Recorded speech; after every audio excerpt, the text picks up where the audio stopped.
clients have the solution on their team because they have somebody who's putting together the pricing. They have somebody who's doing the legal review. They have somebody who's putting together the project plan and client solution. But when we're putting together our project plan, as you mentioned, it's very important to have a process to keep chaos to keep order even to something that can be chaotic if it's a fire drill. But, having a strategic plan and being able to identify, where those gaps are as early as possible and resolving those gaps and then mitigating those risks is really important. I like to say that proposal professionals, our primary job is mitigating risk. So that's kind of a little bit about where I came from and how I got into this. That's very important about mitigating risk for the client, or for a small business that's preparing their own proposal. It's about mitigating the risk and identifying and prevention, creating a prevention clause to how you're going to pursue that actual contract. So when it comes down to proposals, like what are some of the myths into creating proposals? Because, most small businesses that's new to contracting or RFP writing, when they hear the word proposal, they think that, they're actually picking up a piece of paper and pen and writing out an essay of why they should get the work. Right. Yeah. I would say one of the biggest myths is just because you bid, you're going to win. This is really like any other area of business, a relationship-based business. And the better your client knows you and your performance and your track record, with other clients, especially when you're talking about government, there are other agencies within that unit, within that arm of government. So having a good reputation, having a good relationship, and taking the time to make certain that you're strategic about what you're bidding on and that you are a good fit for their need. I have worked, especially when I was working as an inside proposal professional within a corporation, there were so many times we were bidding on things just because somebody found it online. And we really had no business responding because they didn't have a relationship with the client. Perhaps they were trying to meet a quota, which I understand, trying to meet a quota for proposals for that quarter or what have you. But in the end, it's not a great use of resources. So when businesses have a relationship with the client that you're bidding on, there is relationship information that can be provided and sprinkled within that proposal to make certain you're constantly addressing not only the needs that they've written about on paper, but perhaps there's an underlying reason for them going to RFP for a specific product or service that you only know because you had a conversation, but that's not actually written into that bid. So leveraging relationships, using the information you've learned, making certain that you're communicating that to the team that's helping you pursue that business is really critical. So those are a couple of the myths, I think. And the other one is, I think, and I've been finding this just in my own business because I've been talking with government contractors about how we can support them on a long-term basis and how we can really stabilize and grow their businesses with establishing practices and creating the assets that they need to be successful. But it's a really long sales cycle. So just like for working in government, which can be, an 18 to 24 month cycle from when you start talking with a potential client to when you're actually winning business, it can take me 6 to 12 months before talking with clients, maybe working on very small projects. But what they see is that when you are present and providing value, even before you are officially getting paid to do the work for them, there are small things that you can do to provide value and make somebody's life a lot easier, even before you officially win that business. So I think showing up, developing a good relationship, and demonstrating your expertise as you can, within the constraints of the government contracting environment, and just demonstrating that you're going to be a good partner when they do go to contract with you. I love the fact that you really brought out just many of the things that we've talked about. The biggest thing is that relationship building aspect. So that way you can understand the needs of that agency or your client before it's even put to paper, right? Before it even gets to RFP stage. So a lot of people don't, although there is technically a rubric, I like to relate things to, like, you know, back when you were in school, there technically is an evaluation rubric, right? But the real rubric starts from the conversation and identifying the needs. And so by the time you're writing that executive summary or that cover, that first paragraph, you're directly targeting that agency. And so that's important. Now, for the purpose of our audience, because our audience is predominantly small businesses just starting out, right? They don't have the team that has the budget. You know, there's someone's working on the budget, so someone else is working on, you know, the project plan. I personally still don't have somebody that only works on the budget or somebody that only works on my project plan. I'm in the same boat. Yeah. So like, how do they, oh yay, Shakia joined us, but how do they, as a business, as a small business, what are some key things that they can do as a small, maybe they're a solo show. You know, I put in my first RFP as a solo show, it was me and the screen. Did I lose? Absolutely, I lost. But you learned, so it wasn't a complete loss. I lost and learned a lot, right? And I started to win as soon as I started to learn, right? And so like, what are some of the things that you believe that they should, you know, a small business should do when they have the RFP in hand, they've built a relationship with the agency? What can a one-man show or one-woman show do? Start as soon as that RFP drops. Create a project plan. I have 3 kids, and they would come home with these giant projects that needed art supplies and had 6 weeks to complete. First thing I would do is sit down and say, how do we break this down into pieces that you can actually manage? My job wasn't to do the project, it was to help them project manage the project. And that's not in everybody's wheelhouse. So even getting fractional support for an RFP, whether it's from a professional or just somebody who if breaking things down into workable pieces isn't your zone of genius, then tap somebody in your network or in your, you know, I have an accountability buddy who I talk with 3 times a week. So sometimes I'll tap her to help me with something like that.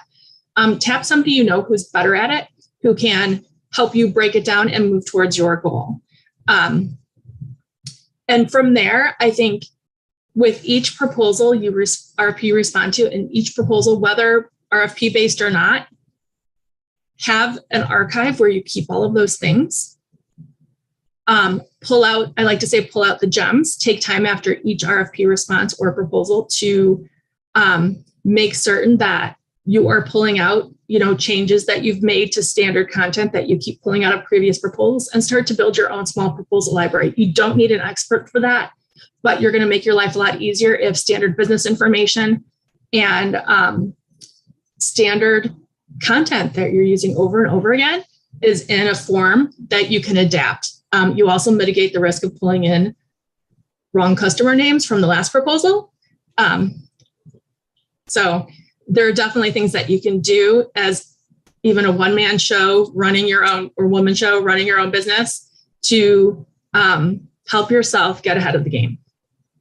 I love that. And you said, you know, pull out your gems. And if anybody is an audience of We Global Wednesdays, then the gems comment should be something that you're used to, because Hamza always refers to gems. And Caryn, you dropped a ton of gems, because we talk about this all the time about creating a little bit of a symposium, right? It's like that point of reference. So I like to tell people, same way you make content for your social media, like I personally do not invest enough time, well, a lot of time in social media, as much as I invest the content into the government side. And so if you need to make I like to have like an Excel sheet, agencies, here's what we put out, here's the gist, and then you can like pull it, you know, all those pieces to put together something bigger for something later on. So that's important. Absolutely. Now I want to let Shakia, our other co-host, introduce herself, and she'll kind of pick up the torch a little bit on this next half. Go ahead, Shakia. Awesome. Hello, Caryn. So I'm Shakia with Govlier. We actually connected on LinkedIn. Yes, we did. Yes. So I'm so excited to actually have you on board to speak more about the proposal writing aspect of it. I do apologize for my tardiness, but I had another event going simultaneously. So I don't really know which questions you all have asked so far. So I'm going to sit back here and put the comments in, put the notes into YouTube, and then I'll pick up on, you know, whatever comes up. So. Okay, awesome. I'm glad that you're here. Nice to meet you. Yes. And I want to pick that point out that the key thing to the people that's listening right now is that she created a connection off of LinkedIn. And like I say on my lives, that, you know, LinkedIn is one of the powerful business social media tools you can use to network with people in like-minded industry, and also with acquisition departments and contracting officers. They all on LinkedIn. They're not on Facebook and social media. They're on Instagram. Well, they are, but those are personal type of pages. So more for business, right? And developing a business relationship, LinkedIn is a great tool to use. To go into my question, like, what are some of the like key elements of a proposal that would never change regardless of what industry it may be? What are some of the key components of a proposal? So when we are creating our proposal outlines and creating a standard template for our clients, around where the RFP requirements will go, we always build in a cover page, a table of contents, a cover letter, an executive summary, or an executive overview. It's great to have a solution overview if you're offering a highly technical solution, so that your non-technical evaluators will have a place to refer to a slightly less technical piece than the nitty-gritty of all those questions that your engineers are going to be reviewing. And from there, you know, we generally put the proposal response after the executive overview and solution overview. And from there, having references and case studies is really critical as well. A lot of businesses that I've worked with like to talk a lot about themselves and their proposals, but I always have to remind them it's not about them. It's really about demonstrating how you can solve the client's problems. And so flipping the narrative so that they're talking about what they can deliver for the client as opposed to what their business does, and what problems they solve for the client versus, you know, what they love to do. So one of the ways that we do this is very much, we spend a lot of time editing existing content to go from passive to active voice, and making certain we're always answering those who, what, when, where, why, how questions. Those, you know, that basic journalism class or unit that we had at various points in school is really what we're leaning on. We also tried to make the language as clear as possible. We leverage Microsoft Word has the ability to rate your readability. And we use those readability ratings to make certain that we're making the proposal easy to read for our client. Those evaluators can have hundreds of proposals to read. The easier you make it for them to read those proposals, the more they're going to spend evaluating your solution and whether or not you're the right partner to solve their problem. So those are just some basics to get started. That's like perfect, because it's funny because, you know, Hamza said this in the beginning. People think when they get that RFP, it's like you take a pen and a paper and you start writing an essay. And I'm as transparent as can be. I did do that with my first our response.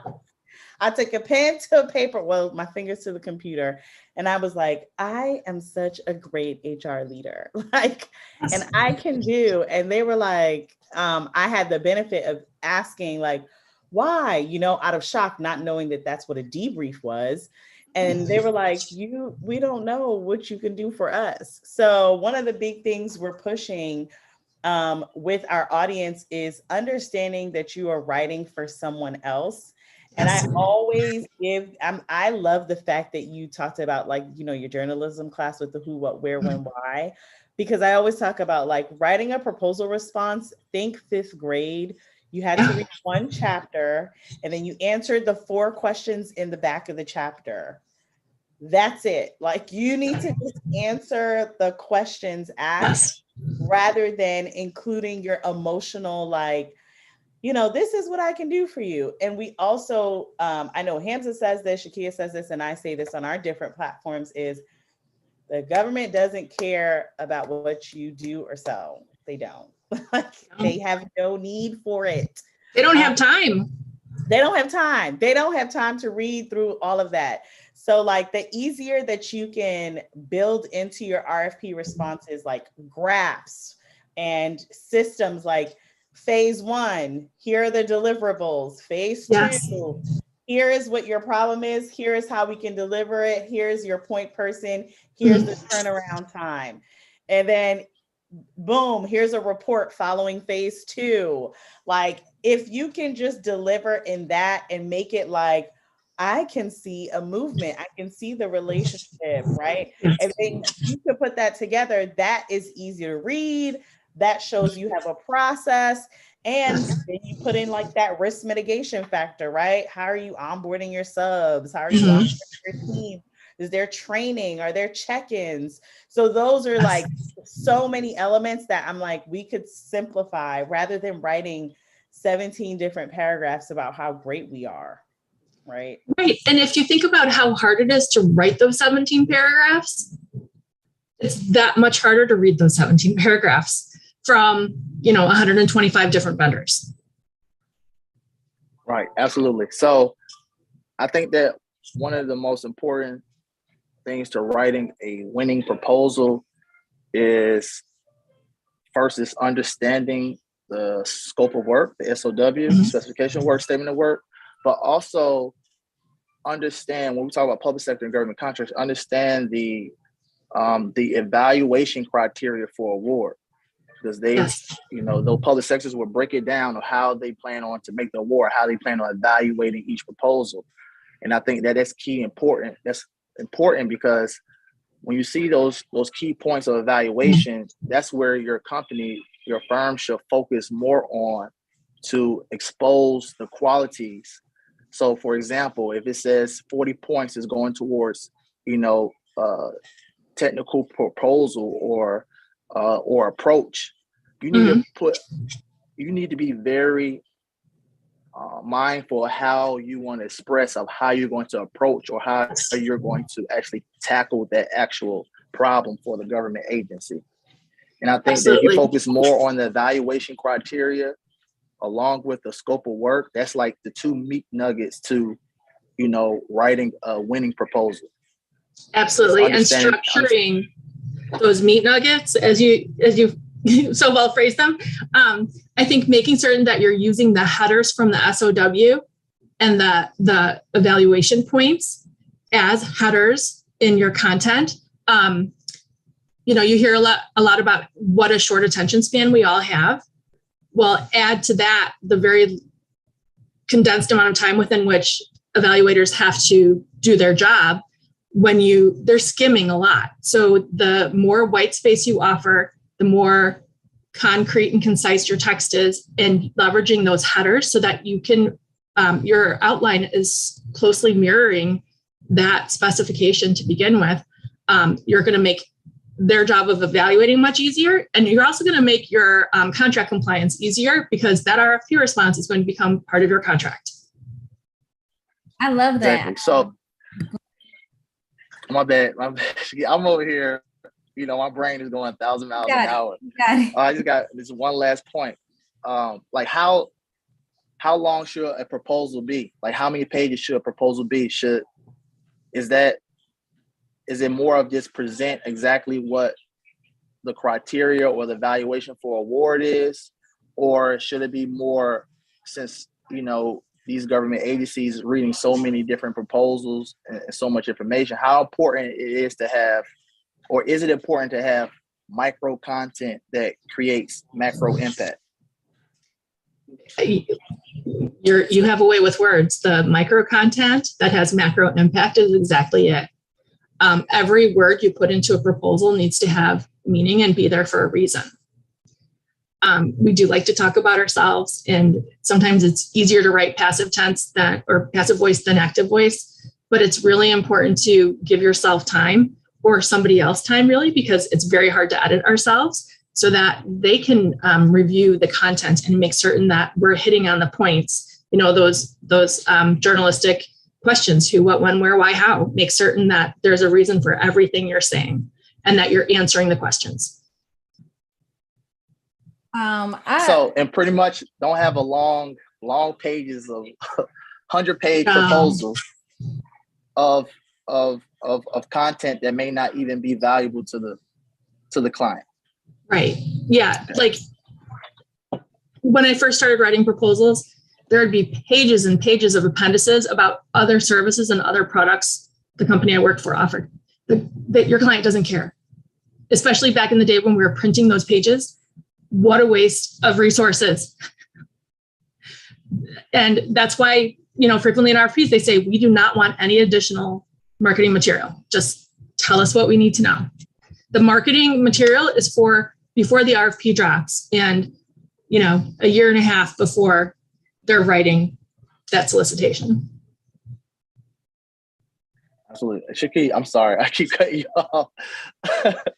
But go ahead. I was just gonna say, Hamza was a pastor in his past life. He is really good with words. He is really good with words. He was definitely a pastor. But so one component that we talked a little bit about was the outline of your proposal. In terms of creating proposals when you're partnering with someone. Has this question come up? No, not yet. Okay. So creating proposals when you partnered with another firm. How much of the content would you say needs to be for both firms? And then also, do you change the voice? Because you made a really good point earlier, and I did want to highlight it, changing from passive to active voice. But also, how much of the content from that other company do you, in your proposals, utilize from a company voice?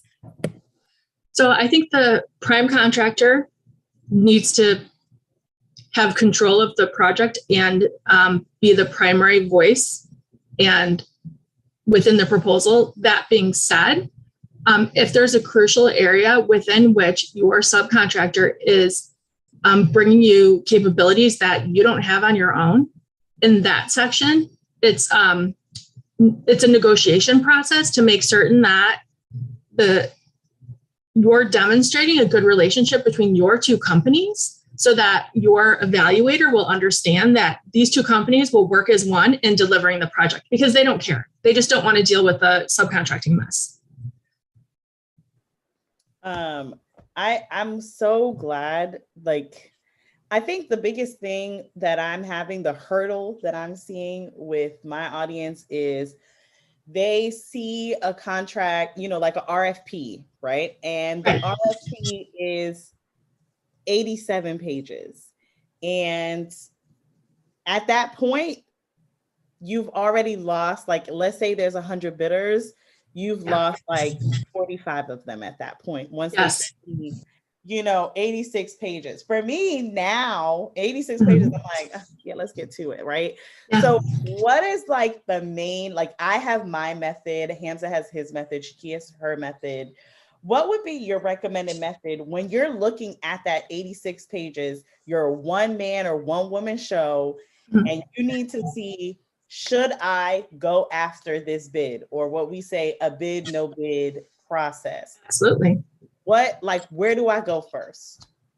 So when I open up an RFP, I first look at the agency to see if I've had a relationship with them, or whether we've contracted or not. I look at the date due and the timeline for proposal development and the deadline.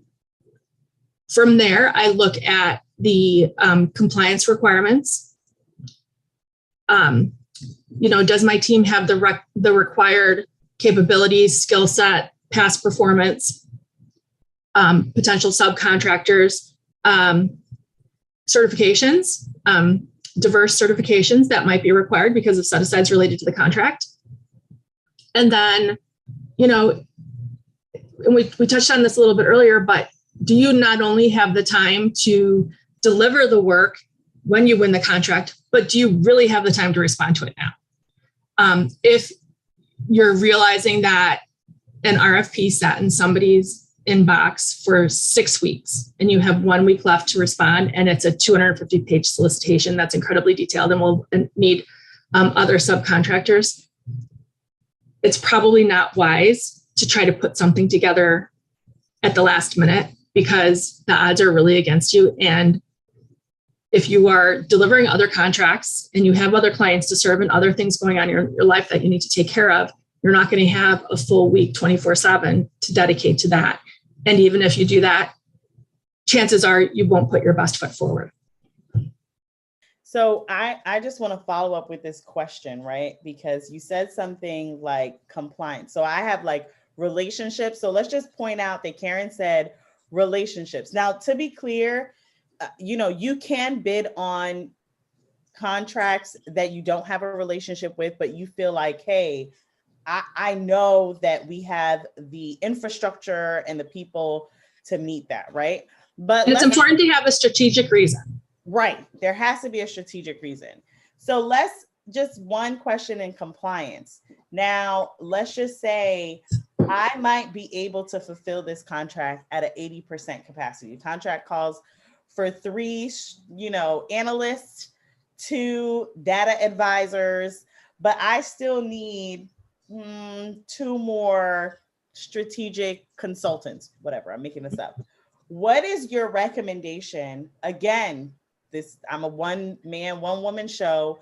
I know that I have these certain roles that I can contract out to support this.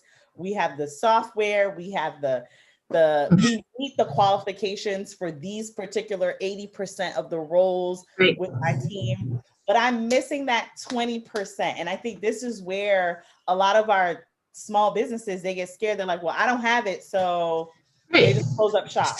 What do you do? I think you have 2 choices. You can plan for growing in that direction. Talk with potential talent that you would want to bring onto your team if you win that contract. Create an agreement and get them involved to help them support that piece. So you have the option to bring them on as an employee and grow your capabilities to support that contract. Your other option is to find a potential partner, a subcontractor to bring onto that contract. Sometimes there are limitations into whether or not you can use subcontractors, what kinds of subcontractors you can use. And you have to make certain that you are keeping all of that in mind when you're going outside to develop a subcontractor relationship. But there are other ways of getting that talent and being compliant in your RFP response without having to have that in place immediately. I think that's a really good point as well, because a lot of people don't consider the fact that you can actually bring on talent to fulfill these contracts. So to say I don't have a human capital connection or someone who can manage human capital right now, I can still go out and find Chrisley. I can either partner with her company as a subcontractor, but if the requirement says no subcontractor, I can say, hey, Chrisley, would you like to be an employee with this company for this particular opportunity?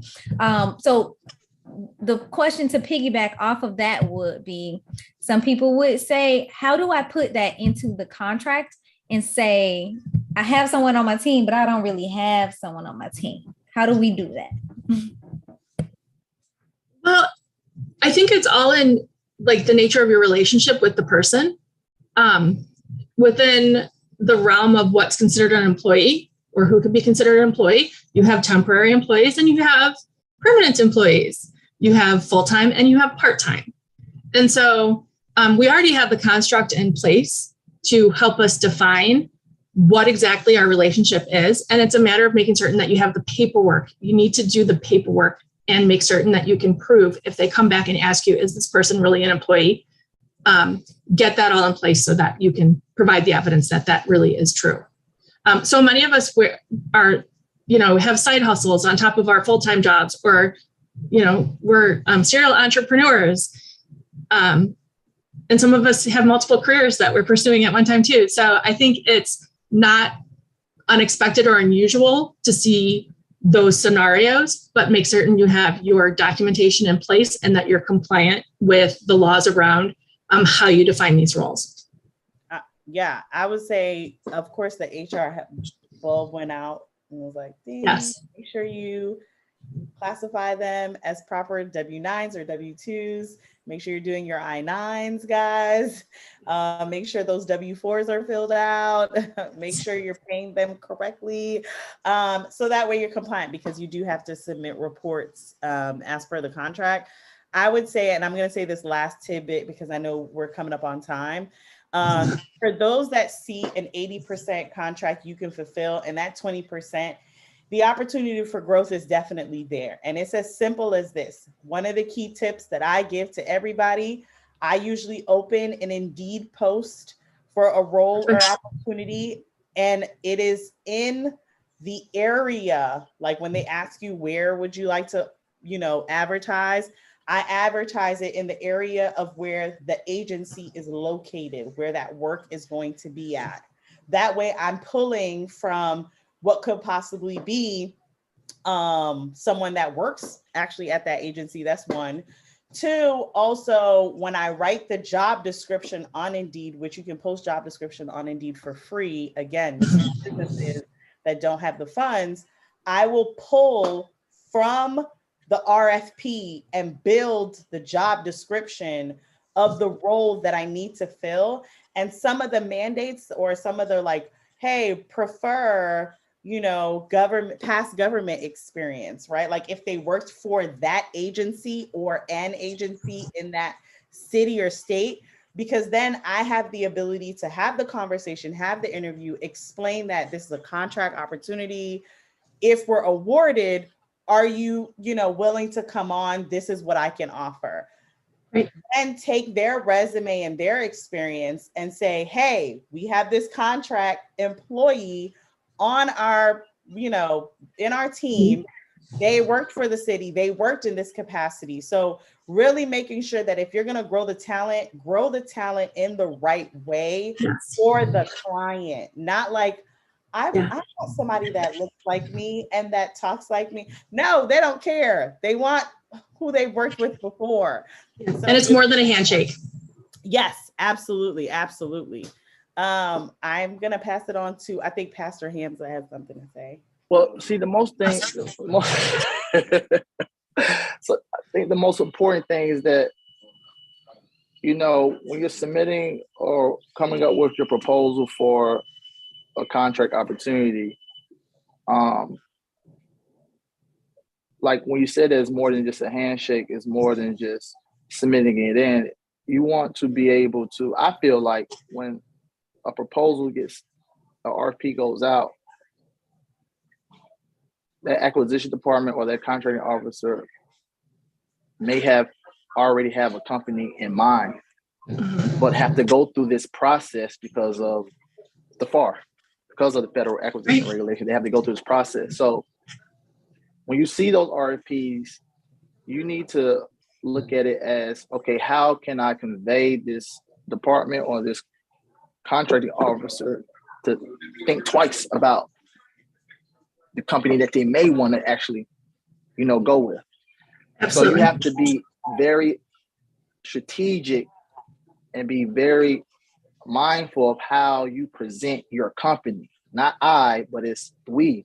And if you're going to do some type of collaboration or outsource or bringing, other companies within, you need to be able to articulate that within the proposal to show your strategic alliances, your strategic partnerships that you have to actually competently execute this flawlessly. Because that's all the government cares about is execution, flawlessly. Right? So it's all about presenting that when you see that RFP, because once again, for the people that's listening, train your mind to say that the government already have a company in mind. So I have to prove to them why they should second guess themselves or as attending with that other company. That's just my little 2 cents. Excellent 2 cents to wrap up with. Shakia, you got anything? No, that was it. I was looking for the button to get started. Thank you so much, Caryn, for coming on.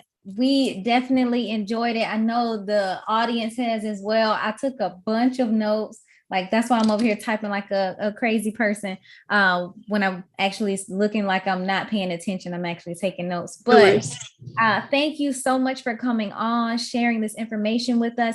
Would you mind telling the people how they can connect with you and more about how to, let's say they need some assistance writing proposals. How do they get in touch with you? Absolutely. So on our website, onceuponanrfp.com, we do have a contact form. You can also find me on LinkedIn. If you take a note of my name, it's spelled a little bit differently, Caryn, and then the last name, Kent, K-E-N-T, space Dean, D-E-A-N. I am, as Hamza said, this is where I live my professional life outside of my office and my team and delivering to my client. So I'm frequently there. We'll get back to you quickly. And y'all know I already dropped the link in the chat. If you are on YouTube, make sure you go over there and check it out. I'm also going to put I think her LinkedIn is in the bio of this. Yes, her LinkedIn is in the bio of this. Make sure you connect with Caryn. She also posts information on LinkedIn because I am on there stalking her page sometimes, but she also posts information on LinkedIn. And that is another way I was able to connect with her. It was through a referral initially. And I think so, yeah, through a referral initially. And then after that, just keeping up and seeing what things that you have going on. So thank you so much again. Everyone who is here. We appreciate y'all. Okay. We really appreciate y'all. Next episode, we will be back. We also have some new stuff that's coming out. Don't forget to like, comment, and subscribe. I am signing off. I'm Shakia Kegler with the Government Coins Podcast. And I'm Chris Lee Ganthier with the Government Coins Podcast. And I'm Hamza Sabri, the other last Mohican of the Government Coins Podcast. And I'm Caryn Kent Dean. Thank you so much for having me. All right. Y'all have a good day. That's it. Awesome. Thank you.